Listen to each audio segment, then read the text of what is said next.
আসসালামু আলাইকুম বন্ধুরা, আশা করি সকলে ভালো আছেন। আজকে আপনাদের জন্য নিয়ে আসলাম ডিমে এবং দুধের পুডিং। আশা করি মনে হয় কম বেশি সকলেই পছন্দ করেন। আসুন চলুন দেখি রেসিপিটা দেখে নিই কীভাবে বানানো যায়। এই জন্য আমাদের আজকে লাগবে আধা কেজি পরিমাণ দুধ।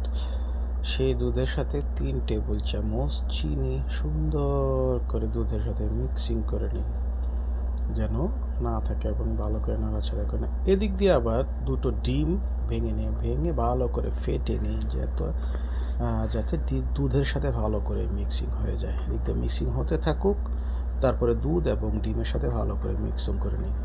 এদিক দিয়ে আপনাদের কাছে একটা অনুরোধ করি, আপনারা আমার চ্যানেলটিকে সাবস্ক্রাইব করুন এবং কমেন্ট করুন এবং শেয়ার করুন আপনাদের বন্ধুদের মাঝে, এবং বন্ধুদেরকে বলুন যে আমার চ্যানেলটিকে সাবস্ক্রাইব করে আমার পাশে থাকার জন্য।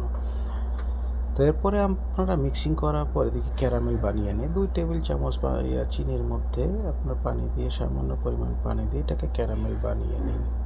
ক্যারামেল বানিয়ে তারপরে যতক্ষণ দেখবেন একটু আঠা আঠা এবং লাগানো শক্ত হয়ে গিয়েছে, তখন সেটা যে পাত্রে আপনার পুডিং বানাবেন সে পাত্রে আগে দিয়ে নিন।